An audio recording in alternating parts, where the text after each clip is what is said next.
Let me ask you something personal. Have you ever been lying in bed at 11 p.m., completely exhausted, ready to sleep, and then suddenly your brain decides to replay a conversation from 3 years ago? Not just the words, the exact tone, the facial expression, the awkward pause you made, the thing you should have said but didn't, and then your mind starts running simulations. What if I had said this instead? What would have happened? Did they think I was stupid? Do they still remember?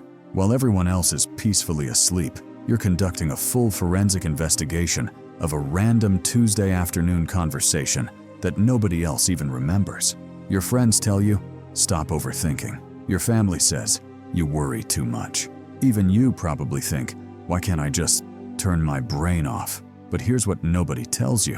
What if overthinking isn't a problem at all? What if it's actually a sign that your brain operates at a level most people will never experience? Next 19 minutes, I'm going to show you 7 psychological traits that scientists have discovered in people who overthink. These aren't weaknesses, they're powers.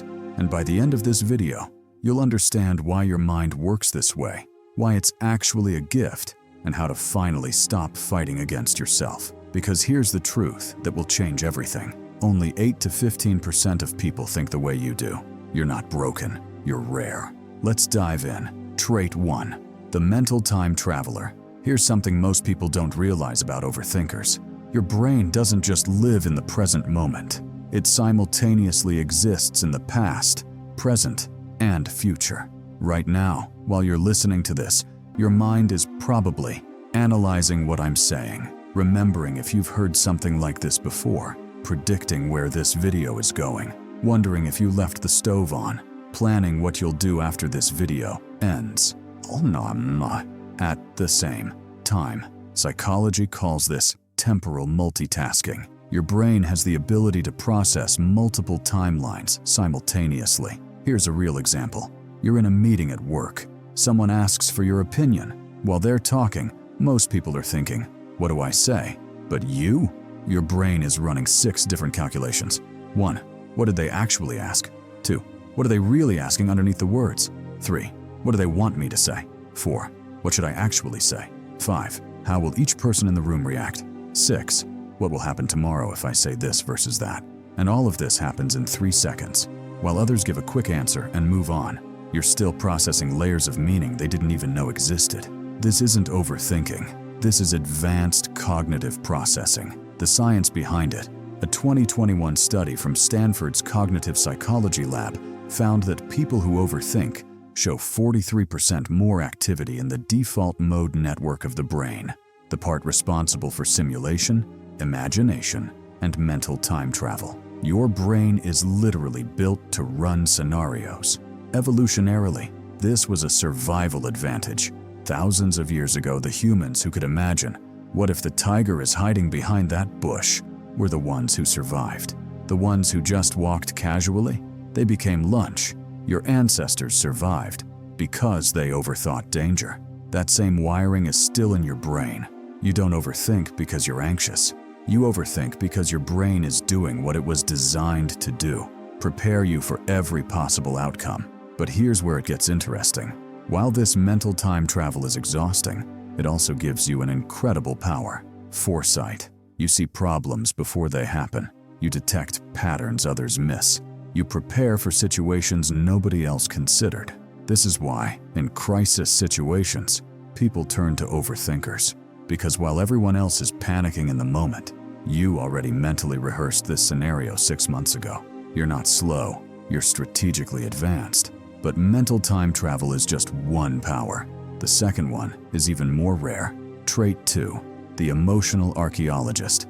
Here's a question. Have you ever replayed a conversation where you said something slightly wrong, and even though the other person moved on immediately, you're still thinking about it 3 weeks later?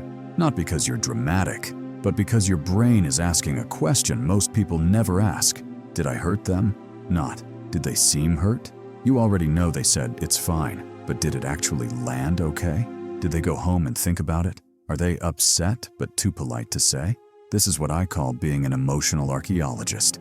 You don't just experience interactions on the surface. You dig. You excavate layers of emotional meaning that most people don't even know exist. A real-world example. Your friend cancels plans. They say, "Sorry, I'm just really tired today." Most people think, "Okay, cool, see you next time." But your brain immediately starts analyzing. Their tone was slightly different. They used "really tired," not just tired. They didn't suggest rescheduling. "Last time we hung out, did I say something wrong? Are they pulling away from me? Should I check in or give them space?" You're not being paranoid. You're reading micro signals that statistically predict relationship changes. The science. Research from UC Berkeley's Emotion Lab shows that people with high emotional sensitivity can detect emotional shifts in others with 71% accuracy compared to 52% for the average person. Your brain has a built-in lie detector. You can sense when someone says, "I'm fine," but isn't fine. But here's the cost. Because you feel emotional ripples so deeply, you also carry emotional weight longer than others. A comment that someone forgot in 5 minutes? You're analyzing it for 5 days, not because you're weak, but because your empathy runs deeper than most people's nervous systems can handle. This is why careless people don't overthink. They don't notice the emotional impact of their words. But you notice everything. You carry the emotional responsibility of your words like a sacred contract.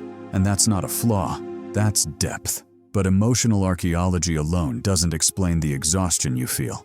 That brings us to the third hidden power. Trait 3, the pattern recognition machine. Let me describe something you've probably experienced. You meet someone new. Everything seems normal. They're friendly. They're smiling. The conversation is fine. But something feels off. You can't explain it. There's no logical reason. But your gut is screaming, something about this person isn't right. Everyone else thinks you're being judgmental. Give them a chance, they say. You're overthinking. Then 6 months later, that person does exactly what your gut predicted. And everyone is shocked, except you, because you saw it coming. This is pattern recognition on a neurological level. Your brain doesn't just process what's happening now, it's cross-referencing every similar situation you've ever experienced and detecting patterns invisible to others. Here's how it works. When you meet someone, most people see their words, their surface behavior, their social presentation. But your brain simultaneously processes micro-expressions, facial changes lasting 1/25th of a second, tone inconsistencies, body language contradictions, speech pattern anomalies, energy shifts in the room, historical pattern, matching from similar people you've known. All of this data gets analyzed in real time, and when something doesn't match, your brain flags it as warning, pattern anomaly detected. The research. A Princeton University study found that people with high cognitive processing show increased activity in the dorsolateral prefrontal cortex, the brain's pattern detection headquarters. You're not overthinking. You're running advanced probability algorithms in your head. Real example. Your partner says, "I'm not mad." Their words say, "not mad." Their tone says, "definitely mad." Their body language says, "very mad." Their energy says, "furious but suppressing it." Most people only hear the words.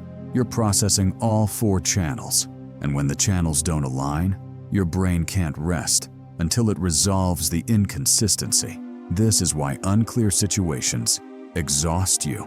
Your brain is trying to solve a puzzle that has missing pieces. But here's the power. This pattern recognition makes you exceptional at detecting lies, predicting behavior, avoiding toxic people, seeing problems before they escalate, reading rooms and social dynamics. While others stumble into red flags, you see them from a mile away. You're not paranoid, you're perceptive, but pattern recognition is only the beginning. The fourth power is where things get really interesting. Trait 4, the scenario simulator. Quick question.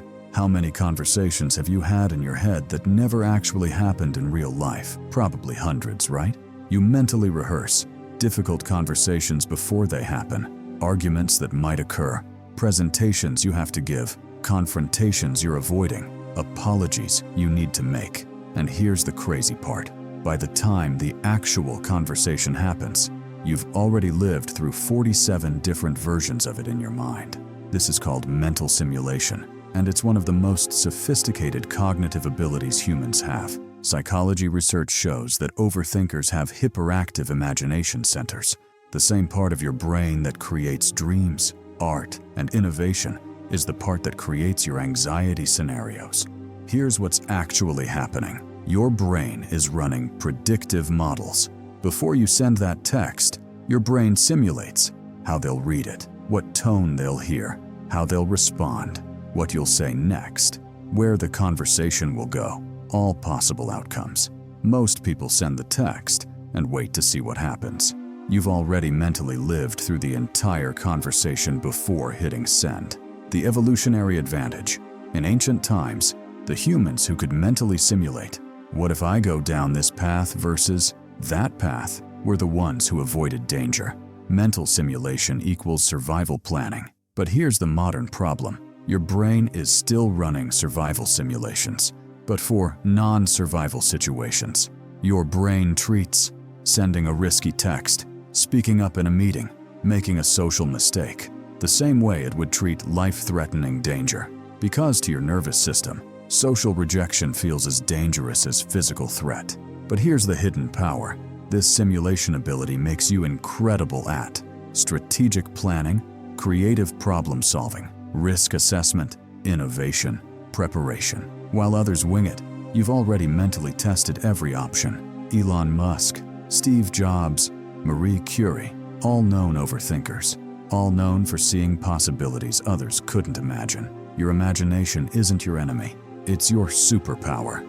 You just need to learn to direct it instead of letting it run wild. But mental simulation alone doesn't explain the exhaustion. That brings us to trait number 5. Trait 5, the perfectionist processor. Let me paint a picture.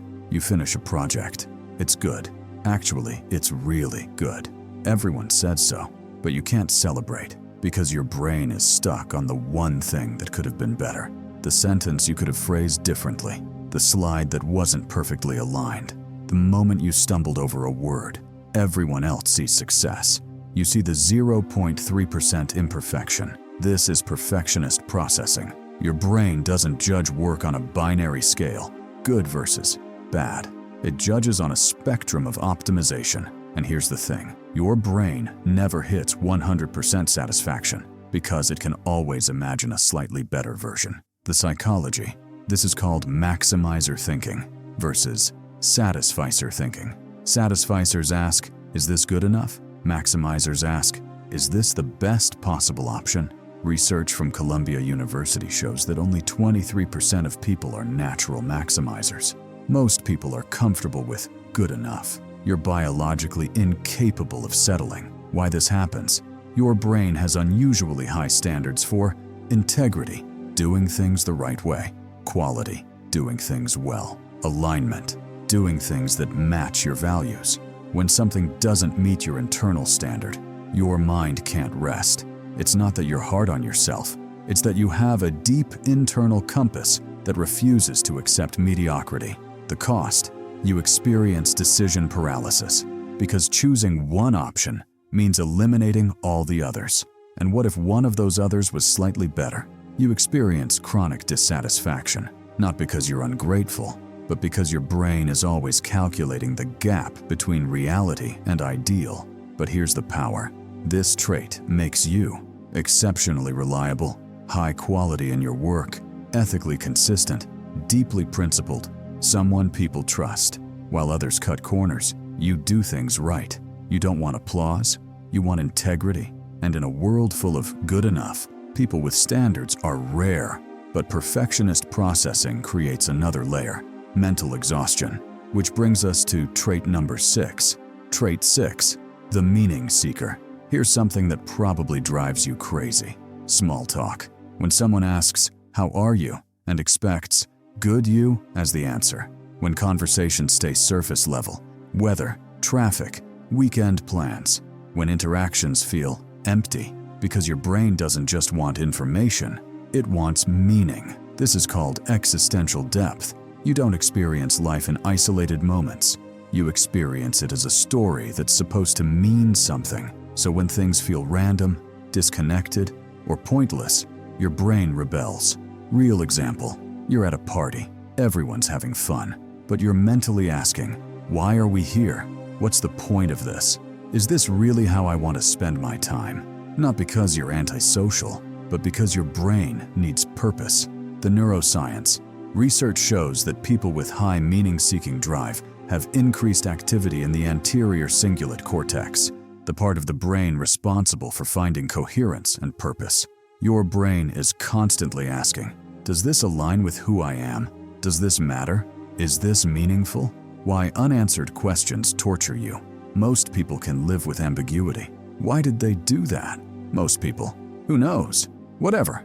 You mentally creates 15 possible explanations and can't rest until you figure out which one is true, because your brain doesn't tolerate loose ends. It needs closure. It needs things to make sense. The hidden power. This makes you deeply purposeful, values-driven, philosophically engaged, unable to live on autopilot. While others drift through life, you question everything. And that questioning, that's the foundation of wisdom. But there's one final trait, the one that ties everything together. Trait 7, the self-awareness spiral. Here's the final piece. You don't just overthink the world, you overthink yourself. After every interaction, your brain runs a post-game analysis. Did I talk too much? Was that joke funny or awkward? Did I come across wrong? Should I have said it differently? This is metacognitive awareness, thinking about your own thinking. The research.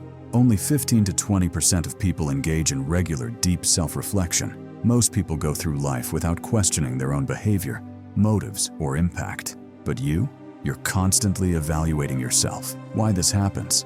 Your brain has an internal observer that watches you like a third-person camera. You don't just live your life, you watch yourself living it. The cost? This creates harsh self-criticism because you see every mistake, every flaw, every moment you wish you could redo. But the power, this self-awareness makes you capable of genuine growth, emotional intelligence, empathy, ethical living. People who never overthink themselves never evolve. You're constantly becoming. Conclusion. So here's the truth. You don't overthink because you're broken. You overthink because your brain is 1. A mental time traveler. 2. An emotional archaeologist. 3. A pattern recognition machine. 4. A scenario simulator. 5. A perfectionist processor. 6. A meaning seeker. 7. A self-awareness spiral. These aren't flaws, they're powers. The problem was never your mind. The problem was that nobody ever taught you how to work with a mind like yours. So stop fighting it. Start understanding it. Because in a world of impulsive reactions and shallow certainty, people who think deeply are rare and necessary. You were never broken. You were built differently. Which trait resonated most with you? Drop a comment. And if this finally made you feel understood, subscribe. Because this channel exists for minds like yours. You're not overthinking. You're deeply thinking. And that's not a flaw. That's a gift.